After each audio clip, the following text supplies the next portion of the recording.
realtor, and in honor of our short-term rental month, we're going to be looking at, do homes make good deals for Airbnb, AirDNA, all that kind of stuff. Now, before we get too far into it, it's going to really completely depend on your situation.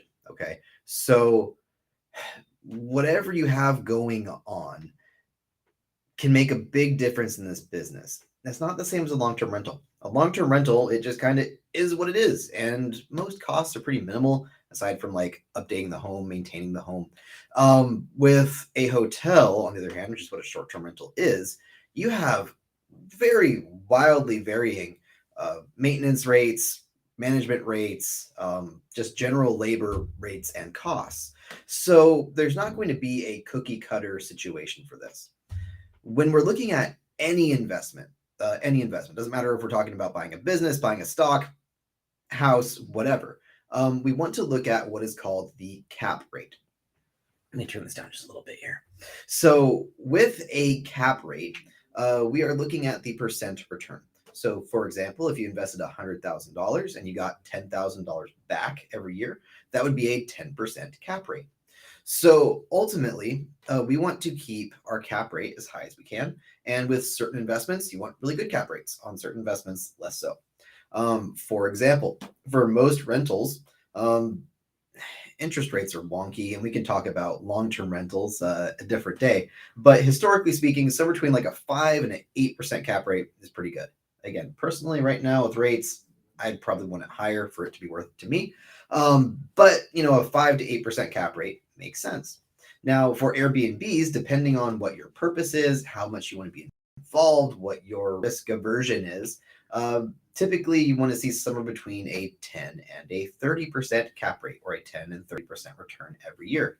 Now, that doesn't mean that that money is in your pocket. Okay, we're talking about the gross income from this place. You're still going to pay off your loan. You're still going to have to pay for all the maids and for everyone else involved in maintaining this property. Okay, so when we're looking for deals, what I want you to keep in mind is that your specific situation could be completely different from the person right next to you, even looking in the same city. So there's not going to be a like, yes, this is a good deal, or no, this is a bad deal in this situation. It's going to completely depend on you. It might be a spectacular deal for you, and it might be a horrible deal for the guy next to you. Okay, so let's take a look at what is on the market right now. Okay, let's do this guy and share screen. Entire screen. You guys get to see everything today.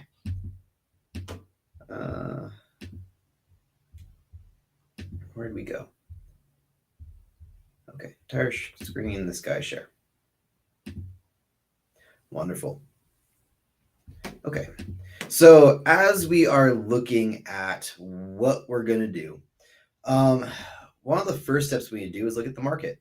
Now, for me, for what I recommend for my clients, I don't want to buy homes in areas that have ordinances or areas that could get ordinances, because I'm going to be honest with you. I think the people in our community are very nosy, and they are really passionate about messing with businesses.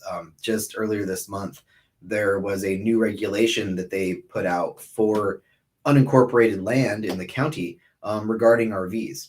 So, even unincorporated isn't completely safe, but cities are more likely to change ordinances or complain about ordinances. And if you actually look up my Airbnb video, I released a video on how to make money in Airbnbs, all the basics you need to know. And I shared it to all different groups. And within minutes, there was multiple people on the app of Nextdoor talking about how they can't believe Airbnbs are ruining the neighborhood. So if it were me, I would specifically look in unincorporated parts. Now, that doesn't mean that you can't do incorporated parts, right? And if we look at this map here on all of the Airbnbs in Newbury Park, Casa Caneo is right here. Like, you'll notice that most of them are not in unincorporated areas, right? Like this right here is all incorporated. This here is all incorporated. Actually, that might be incorporated. So those might be county. I'm not 100% sure. There's a county line like right here somewhere. So either way, a lot of people are doing it in the county and in the city and having wild success. So don't let it completely deter you. Do your homework. But for my purposes, I want to try to find something that's unincorporated to make it easy. And I want to try to find a good deal in general. So aside from being unincorporated, we can kind of look at this rental demand really, really high. Revenue growth is okay. Seasonality, very, very high. Like in this, you'll notice that around January, excuse me, I just got a fuzz or something, that we tend to pick up more in January, more in the summer, right? And we look at most of the rentals in town are whole home, a couple are private room, none are shared room. So maybe if you want to put some rentals in town that are shared room, you could be the only one corner of the market. Or maybe there's no demand for it. Again, you have to do your homework. Most of the rentals are 1 bedroom. A couple are studio, 3 and 4 bedroom, also very popular. Not many in the 5 bedroom range. Rental growth, we are generally growing, right? We've doubled significantly. So just looking at this market, we can kind of get a sense of what's good, what's not, what people want. Air conditioning, heating, super important. Not a lot have pools, right? A pool isn't a deal killer. Only 25% have pools. And only 18% have a hot tub, which is a super easy value add to put in. So overall, good ratings, people are managing well, and the market is active. So what we're kind of looking at here is just figuring out, is it a good place to be at? And, when we look at, again, demand, really high, prices are reasonable, right? So it's a good place to be. It's a good time to be. And it seems like most people have the most success with either 1 bedroom or a 3 bedroom. Now, 1 bedrooms, I'm going to assume are mother-in-law suites in the back that they're renting out for whatever reason. So we're going to kind of disregard studios and 1 bedrooms for now, especially because a lot of studios and 1 bedrooms are going to be condos. And condos have their own HOAs, which is like another layer of regulations. So let's not bother. 2 bedroom could be cool. 3 bedroom, probably better. So let's look for a 3 or 4 bedroom. Let's try to find one in the unincorporated areas. And let's see what the cap rate is like. So if we hop over here, and by the way, guys, if you have any questions, let me know. I'm going to pop back in here and take a look at it every now and then. Do you think the economy could be executed in another way? What do you mean by that question? Can you be more specific? So as we talk about the Airbnbs here, let me see. Let me try to fix. This will be okay. So we're going to look at the market here, and we're going to look specifically in 91320 because, again, we want unincorporated. We want this to be easy.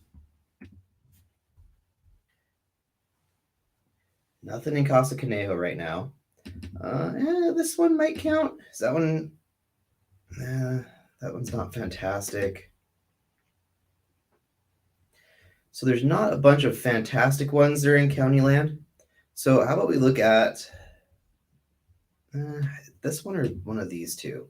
Let me see. 729, no pictures. We want some pictures. Pictures make a big difference. Let's see, more info. 4 bedrooms, standard house. So this one isn't awful. I'm not entirely sure if it's county land. I believe the county line goes down here. I'd really like to see something in this block. I don't know if this is in county land either. This might be the better deal to look at. So let's look at this one. See people beside you don't need to learn.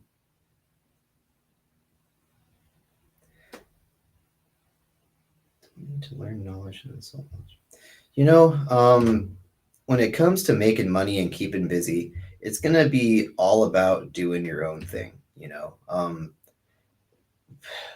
as a business owner, right? So like people that, and I'm answering this question while we're kind of taking a little break here while I pull up everything. As a business owner, when I started my business in beekeeping, people told me time and time again that, why are you doing beekeeping? You should do a real business. And now I make significant money off of that business, right? I got into Christmas lights, and people, again, always judged when I opened my Christmas light business. And now we're doing very, very good work. We're very successful. Real estate, are you sure you want to be a real estate agent? There's a lot of real estate agents, a lot of competition. And, when it comes to your money and your finances in your world, do what you do best and just don't worry about other folks. A lot of people have very passionate opinions, and if you do the right things, everyone will say that you're wrong, you know. So just chip away and focus on you and growing your wealth. But we're gonna look at this one. It's a contractor special. Maybe not a good one. I take it back. We're not gonna look at this one. We're gonna go back to our list. Contractor specials are good, but unless you are a flipper type investor, like you're a contractor and you really know what you're doing, don't touch it. Like just don't touch it. You're gonna come across termites. You're gonna get into stuff that you really just shouldn't be messing with, you know. So we're gonna try and find stuff that need very moderate repairs. So zip code 1320. Search failed for some reason. We're gonna try again. So we're gonna pick that one that we were looking at earlier here. That one, or should we do one? So we got these two kind of on the hill. Those are pretty expensive. 1.4. I mean, I'd say you can't make money on a 1.4, but it's not gonna. When the price is that high, it's gonna dip into what you're making, right? It's gonna dip into your profit margin. So let's not do that. Let's take this one. This one looks pretty normal. Let's see if we have anything special going on. Front picture looks fine. You know, it looks like a pretty standard house. Looks like we could use some paint on the cabinets. Let me see if I can make this bigger. It's going to be stuck loading on us. So, I mean, this looks like a pretty standard house, right? Like nothing too crazy. I mean, this room looks nice. Some people will love the wallpaper. Some people will hate it. We need to paint these cabinets. So it needs some minor love and some minor work. That's what we're looking for. We're looking for a house that needs like $20,000 or less of work. So this might check our boxes.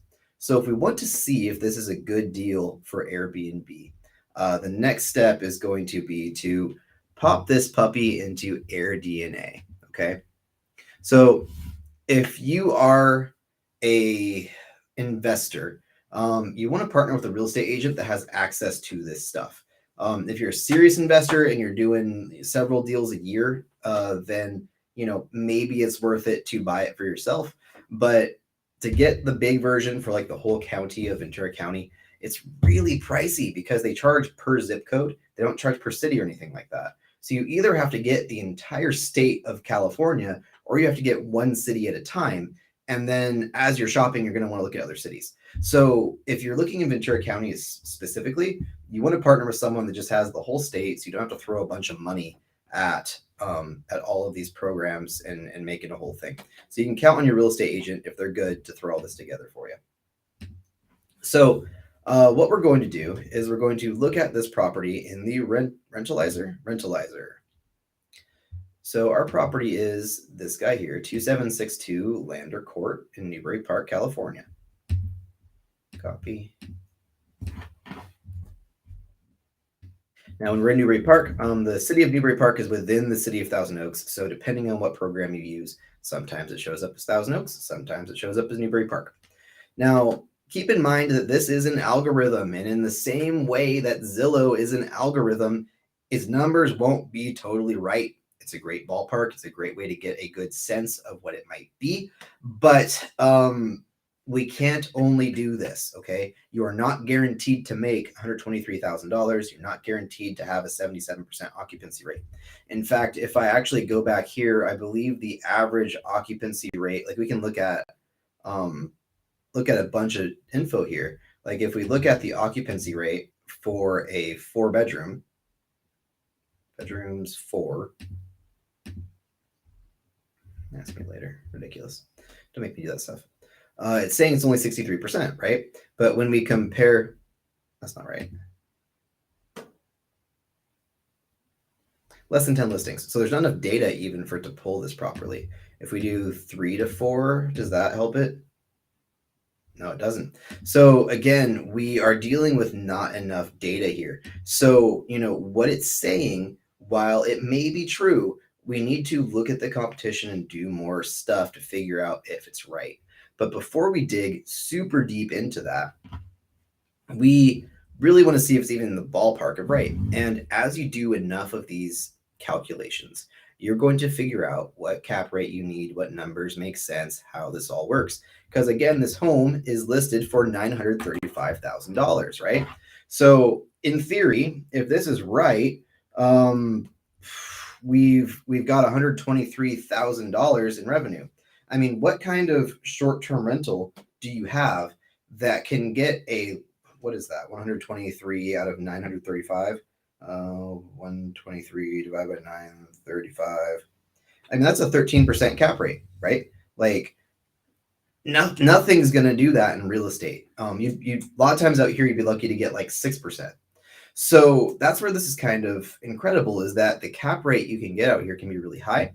And while some occupancy rates are as low as 60 or 70, I believe the average in town is around 80, which is closer to what this is. But the top performing places, like the top performing Airbnbs that are super hosts and are wildly successful, can have occupancy rates of like 90% or higher.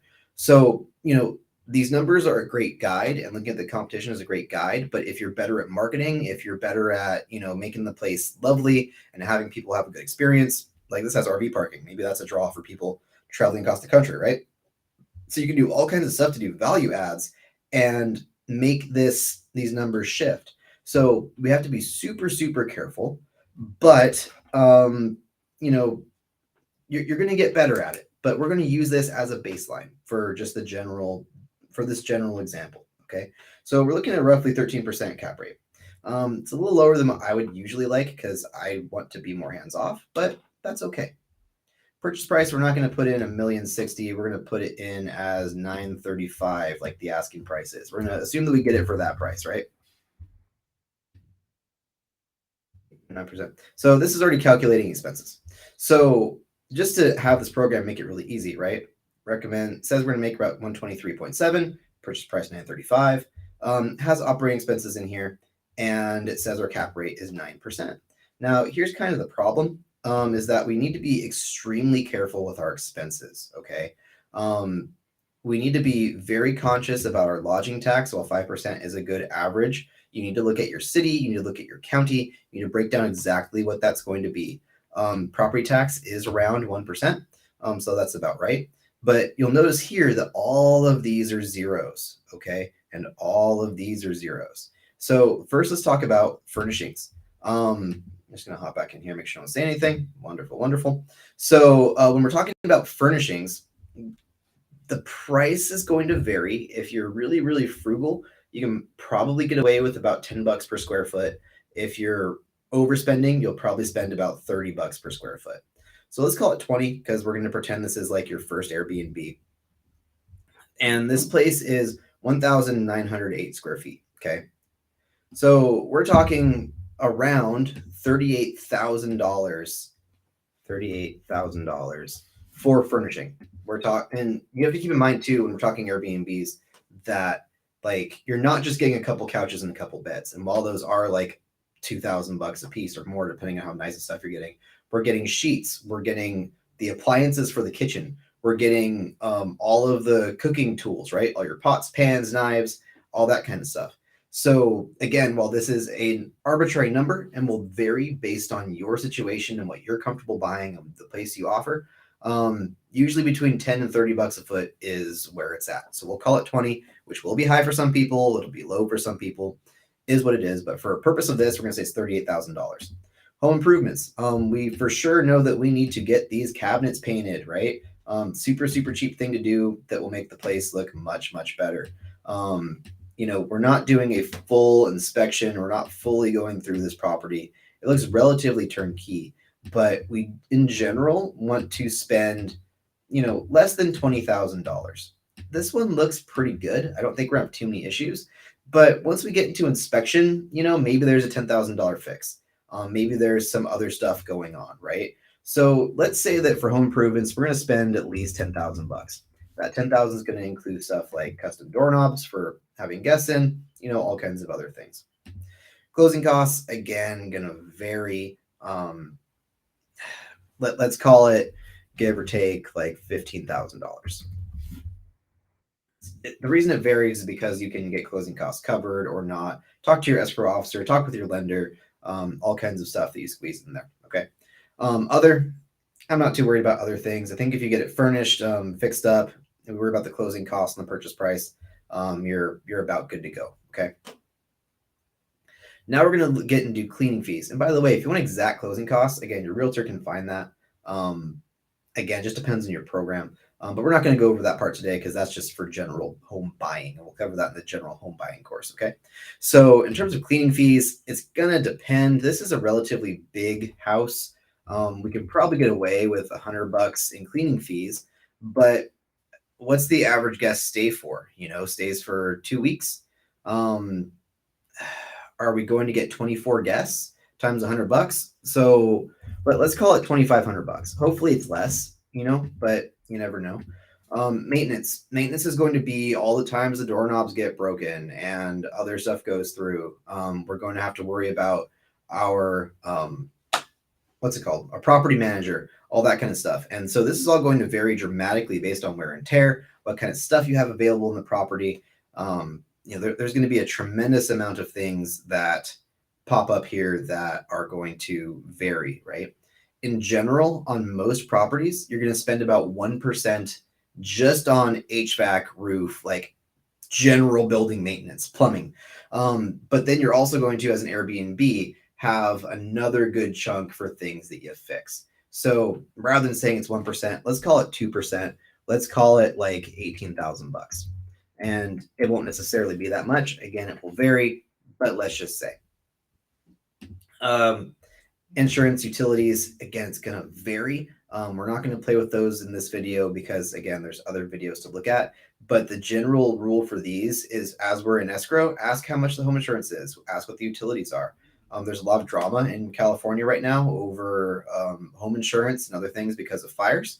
So, again, I'm not going to put those in here because it is an amount, but you need to find out what is specific to you.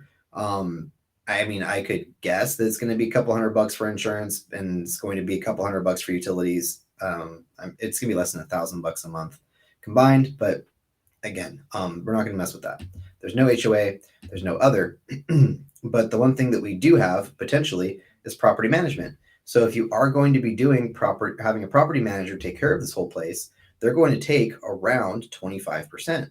So if we have a $123,000 property, we're looking at in the neighborhood of $30,000 just in the management fee. Okay. So for me, I don't want to do it myself. I want a property manager. So this number could be totally different for you, but I'd probably spend about 30 grand on it. Now, the other thing this is missing is your mortgage. What the heck does this house cost you? If you want to get a good idea for what houses cost, you can hop on Zillow. I prefer realtor.com. If I hop on realtor.com and I look up this address,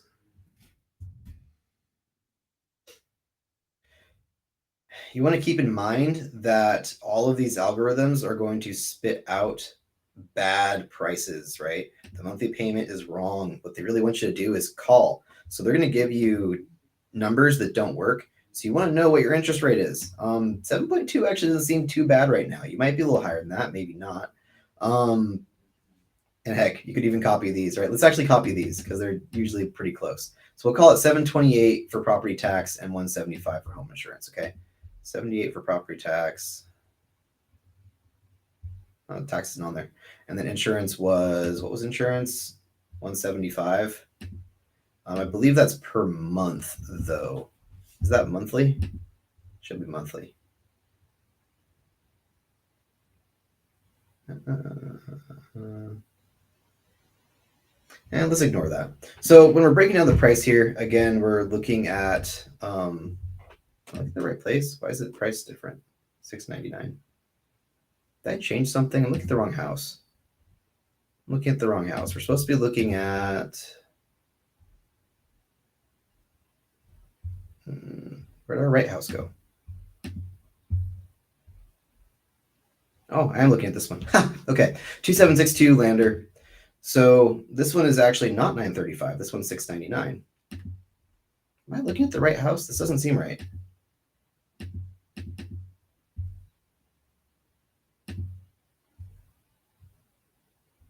Yeah, we're looking at Verna. That's what we're looking at. I need to just close that one. That one's going to trip me up. So let's try this again. Go back here to search, and let's go back. Go back over to search. Oh, don't do that.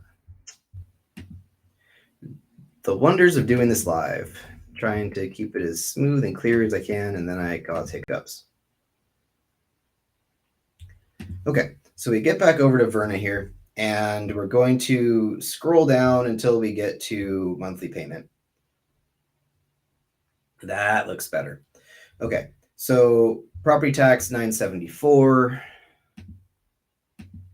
and we got insurance at $234.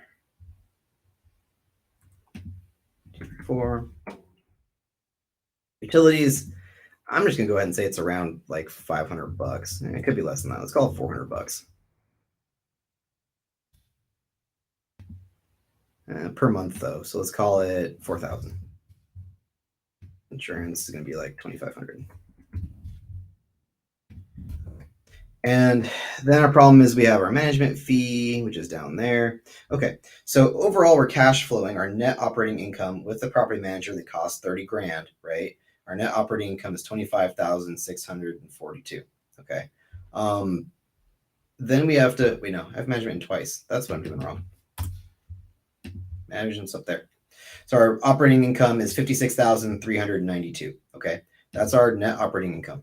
Now, when we look at this with 20% down, we want to edit this again to make sure interest rate's right. 6.1, 20% down. So this isn't horrible. It's actually pretty close. So this property with 20% down is going to cost us $6,200 a month. 62.85 times 12.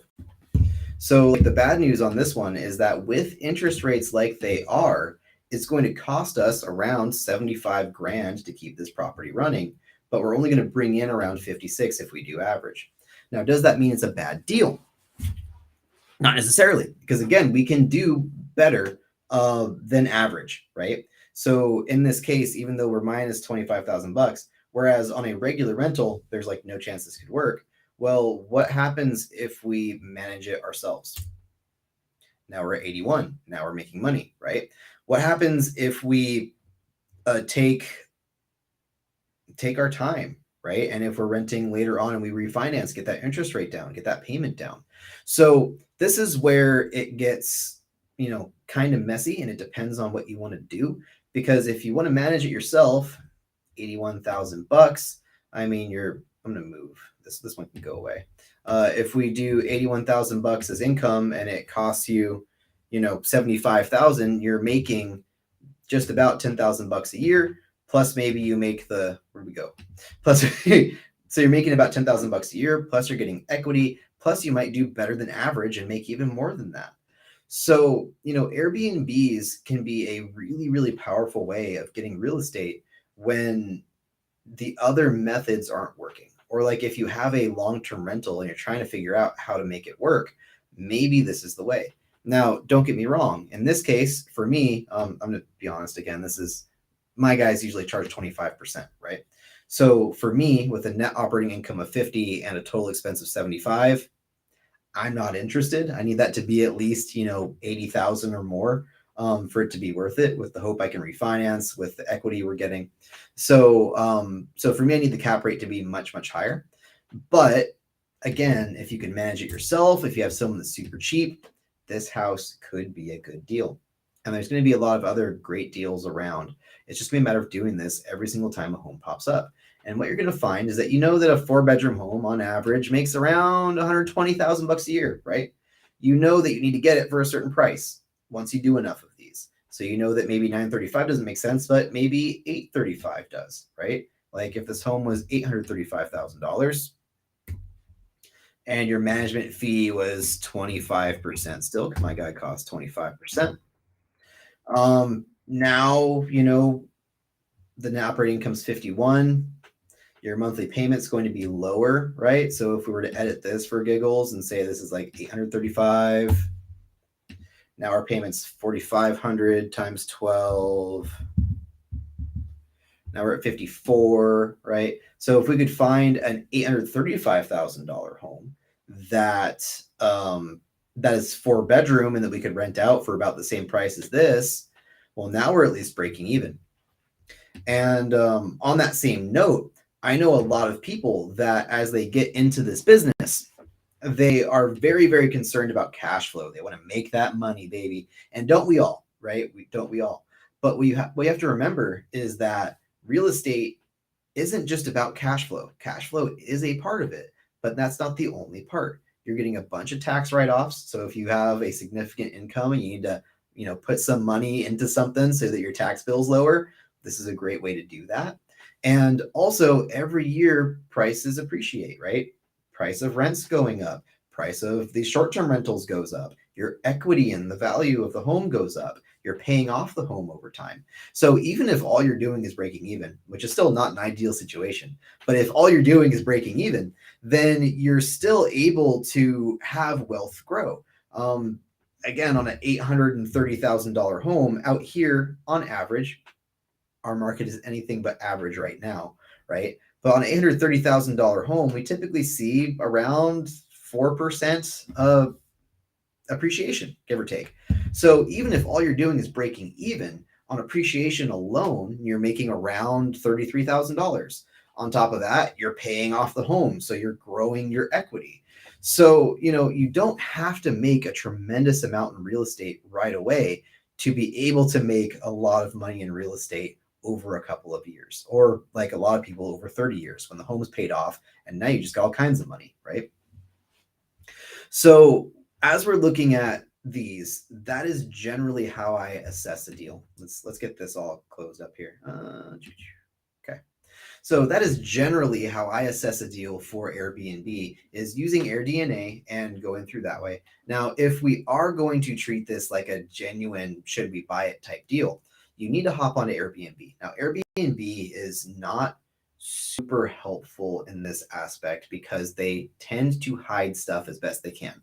They don't want you using their platform as a research platform, but you can still do that. So if you're looking at 4-bedroom houses, we can see, like if we hop onto Airbnb here, let's open this back up. Sorry. If we hop back onto Airbnb and we look not anywhere, we want to look specifically in 91320. And let's just say we're looking for the whole month of July, search. And we want to look at 4 bedrooms. Wait, no, whoops, your search. Let's say we have 8 guests, because that's going to force it to do 4 bedrooms. Typically, California law and everywhere general common sense is that a place needs to be 2 people per bedroom. Any more than that doesn't make sense, right? 3-bedroom home. Does it even say how many bedrooms it is? Can we get any down here? Looks like we got 1 down here. Are there any showing up on this? Super curious. Not map area. 91320. By the way, guys, if you have more questions, please let me know, because we're going to go over questions here in just a minute. There's not a big selection. Why is it pulling that one up? So again, Airbnb isn't super intuitive. You're going to have to play with it and look at what is available, how much they're booked up, how available all these units are to get you good hints. I'm having issues with the Airbnb search function right now. So we're going to look at this one out in Agora, which is not the same, but still, reasonably similar neighborhoods. And if we start looking to reserve dates, is it just open the whole time? We can get some red flags like this being open the entire time, right? Maybe the price is crazy because it's Agora. But you want to play with this on here and just kind of see what dates things are available, what dates things are not. You can be kind of sneaky and you can message people. Like if you click on this right here, you can contact the host and send them a message and ask them like, hey, how available is this room? And you can get a sense of how busy the neighborhood is to make sure that AirDNA is correct. Now, AirDNA is usually pretty right. But again, we want to be sure. We don't want to guess with our investment, right? So that's going to be the hardest part once you're kind of in escrow, because while everyone else is more focused on like, is the home pretty and all that kind of stuff, you're going to want to be really digging in for your whole escrow period to make sure it's a good deal and make sure that you're happy with it. So that is more or less how you find deals on Airbnb. Now, if you have any questions or if you're ever thinking about buying or selling a home in Ventura County here, let me know. I'm happy to do all of these things to help you out. And it's all free of charge, included in what I normally, well, not free of charge. That's not fair. It's included in the normal fees, and it is not extra to work with me on an Airbnb and get access to all of my tools. So, more than happy to help. And we'll hang out here for an extra minute or two if anyone has any questions, comments, concerns. But past that, I appreciate you guys coming in. And next month, we are not going to be looking at Airbnbs anymore. We're doing one subject every month this year, okay? So for next month, we're going to be looking more at senior real estate. That's going to be real estate that is 55 plus. And while we're not going to be talking about Airbnbs, if people have questions about it, when we hit this end of course section, people are always welcome to bring questions about whatever subject, and we can open it, play with it real time. And this hour from like 6 to 7 every day, assuming there's people here hanging out, is here for you guys, right? I am kind of putting on a show, but the idea is that this is a hour-ish that's just open to everyone, to whatever real estate questions you have. Bring them in. We're happy to help. So unless anyone has anything else going on, we're going to call it here. And if you have any questions or need anything, call Castro, right? Call Castro.com, check out the QVC code, or just go to the website. You can call me, text me, email me, literally anytime. And I'll catch you guys next week.